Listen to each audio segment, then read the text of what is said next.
18 দিন পর মিলল পুরুলিয়ার বাঘের ছবি। পুরুলিয়ার বান্দোয়ানের ট্র্যাপ ক্যামেরায় বাঘের ছবি। বান্দোয়ানের আপনারা দেখতে পাচ্ছেন সেই ছবি, ট্র্যাপ ক্যামেরায় ধরা পড়ল এই ছবি। 18 দিন পর প্রথম পাওয়া গেল এই বান্দোয়ানের বাঘের ছবি। দেখতে পাচ্ছেন আপনারা সেই ছবি তুলে ধরছি আপনাদের সামনে। বান্দোয়ানের ভাড়ারি পাহাড়ের জঙ্গলে এই ট্র্যাপ ক্যামেরা পাতা হয়েছিল, সেখানেই এই বাঘের ছবি ধরা পড়ে। শনিবার অর্থাৎ আজ ভোর 3:24 মিনিটে বাঘের ছবি দেখা যায়। আর এর আগে বাঘের পায়ের ছাপের নমুনা সংগ্রহ করেছিল বন দফতর। বাঘের ছবি মেলায় আতঙ্ক আরও দানা বেঁধেছে এলাকাতে। মনোরঞ্জন মিশ্র আমাদের প্রতিনিধি রয়েছেন আমাদের সঙ্গে। মনোরঞ্জন, এর আগে বাঘের পায়ের ছাপ মিলেছিল এবং এরপর ট্র্যাপ ক্যামেরায় সেই বাঘের ছবি ধরা পড়লো, তাহলে এবার কি বন দফতর কি আরো খানিকটা সুবিধা হবে এই বাঘের ছবি পাওয়ার পর? দেখো, গত 18 দিন ধরে রেডিও কলারহীন এই বাঘের গতিবিধি জানতে একেবারে হিমশিম খেতে হয়েছিল ঝাড়খণ্ড ও বাংলার বন দপ্তরকে।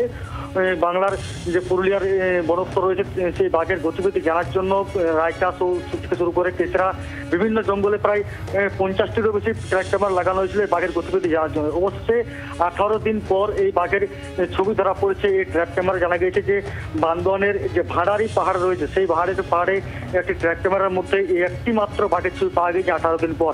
এবং তারপরে কিন্তু তাৎপর রয়েছে বাংলা এবং ঝাড়খণ্ডের বন দপ্তর এই বাঘকে খাঁচা আনার জন্য।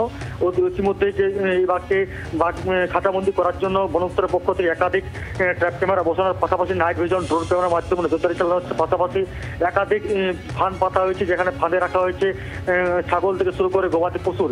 কিন্তু এখনো পর্যন্ত এই বাঘে আনা যায়নি, যার ফলে কিন্তু একেবারে চিন্তায় পড়েছে ঝাড়খণ্ড ও বাংলার বন দপ্তর। ইতিমধ্যে ঝাড়খণ্ডের বন দপ্তর থেকে শুরু করে পুরুলিয়ার বন দপ্তর এবং ঝাড়গ্রামের বন দপ্তর থেকে শুরু করে সুন্দরবন থেকে আসা বাঘ বিশেষজ্ঞরা তারা কিন্তু এই বাঘকে খাঁচাবন্দি করার জন্য বিগত প্রায় 18 দিন ধরে তৎপর রয়েছে। যেহেতু গত প্রায় 12 দিন হয়ে গেল ঝাড়খণ্ডের বিভিন্ন পাহাড় দলমা থেকে শুরু করে বিভিন্ন বালিটি থেকে শুরু করে বিভিন্ন জঙ্গলে ঘুরে বেড়াচ্ছিল এই বাঘ। অবশ্যই বাঘ ঝাড়খণ্ড থেকে এই বাঘ বাংলায় প্রবেশ করে পুরুলিয়ার বান্দোয়ানের জঙ্গলে এবং সেখান থেকে পাওয়া গিয়েছে একাধিক বাঘের পায়ের ছাপ। এবং সেই বাঘের পায়ের ছাপের উপরে ভরসা করে বাঘের গতিবিধি জানার চেষ্টা চালাচ্ছিল বন দপ্তরের আধিকারিকরা, কারণ এই বাঘের গলায় কোনো রকম রেডিও করার নেই। ফলত এলাকায় কিন্তু একটা আতঙ্কের পরিবেশ তৈরি হয়েছিল। অবশ্যই এই বাঘের যে ছবি ধরা পড়েছে পাহাড়ের জঙ্গলে যে পাতা হয়েছে ট্র্যাপ ক্যামেরা, সেই ট্র্যাপ ক্যামেরায় এই বাঘের ছবি আসার পরে কিন্তু আরো নড়চড়ে বসেছে এই বন দপ্তর। শুধুমাত্র এই ছবি দেখে নয়, অন্যান্য বাঘের এই জায়গাটাই বলছিলাম মনোরঞ্জন, এই যে রেডিও কলারহীন একটা বাঘ, যে কারণে তাকে কোনো ট্র্যাক করা যাচ্ছিল না। আর এই বাঘের ছবি যেটা আমরা ট্র্যাপ ক্যামেরায় এখন তুলে ধরছি দর্শকদের সামনে, তার ছবি তাকে কোন জায়গায় লোকেট করা গিয়েছে, যে জায়গায় ট্র্যাপ ক্যামেরা পাতা হয়েছিল তার মধ্যে বাঘের ছাপ পাওয়া গিয়েছে। কোথাও কি বন দফতরের ক্ষেত্রে আরো একটু সুবিধা হবে এই বাঘকে লোকেট করতে? দেখো, আজ সকাল থেকে যেমনটা জানা গিয়েছে বন দপ্তর সূত্রে এই বাঘের গতিবিধি জানার জন্য ব্লু প্রিন্ট তৈরি করা হচ্ছে। অর্থাৎ কোথায় কোথায় এই বাঘ লুকিয়ে রয়েছে, কোথায় বাঘের পায়ের ছাপ উঠতে হচ্ছে, সেই সূত্র ধরে বন দপ্তরের পক্ষ থেকে ব্লু প্রিন্ট তৈরি করা হচ্ছে। সেই ব্লু প্রিন্টের সূত্র ধরে নকশা কাটা হচ্ছে এবং সেই নকশা ধরেই বাঘের গতিবিধি জানার চেষ্টা চালাচ্ছে বন দপ্তর।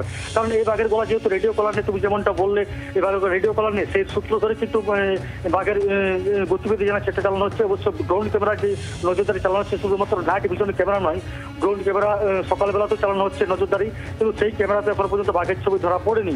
মূলত একটি মাত্র এই ছবি সম্বল করেই বন দপ্তর বাঘকে খাঁচাবন্দি করার জন্য নামছে। অবশ্যই সেখানকার বিভিন্ন নেকড়ে থেকে শুরু করে কেসরা এবং রায়কা থেকে শুরু করে বিভিন্ন এলাকা যে গ্রামগুলো রয়েছে সেই গ্রামগুলোকে সুন্দরবনের ধাঁচে ঢাল দিয়ে ঘিরে ফেলা হচ্ছে। অর্থাৎ এই বাঘের যাতে গতিবিধি যেটা রয়েছে সেই জেলায় 10 থেকে 12 কিলোমিটার মধ্যে থাকে তার চেষ্টা চালাচ্ছে বন দপ্তর। কারণ প্রতিদিনই তারা নিজের অবস্থান পরিবর্তন করার চেষ্টা করছে এই বাঘ। ফলত এই বাঘে আনার জন্য হিমশিম যেতে হচ্ছে বলা যেতে পারে বন দপ্তরকে। বিভিন্ন গ্রামাঞ্চলে মোতায়েন করেছে বন দপ্তর টিমকে, পাশাপাশি ট্র্যাঙ্কুলাইজার টিম যেটা রয়েছে সেখানে বিভিন্ন জঙ্গলে মোতায়েন করা হয়েছে। অর্থাৎ বাঘ যদি লোকালে প্রবেশ করার চেষ্টা করে সেই ক্ষেত্রে ঘুম পাড়ানোর ওষুধও ব্যবহার করতে হতে পারে এমন করে জানাচ্ছে বন দপ্তর। অবশ্য এই বাঘকে কিভাবে বাঘে আনা যায় এই সূত্র ধরে ব্লু প্রিন্ট তৈরি করা হচ্ছে, ট্র্যাপ ক্যামেরা বসানো হচ্ছে, ড্রোন ক্যামেরার মাধ্যমে নজরদারি চালানো হচ্ছে। এই বাঘে আসে এবং এলাকার মানুষের আতঙ্ক কবে কাটে সেদিকে এখন তাকিয়ে রয়েছে সকলেই।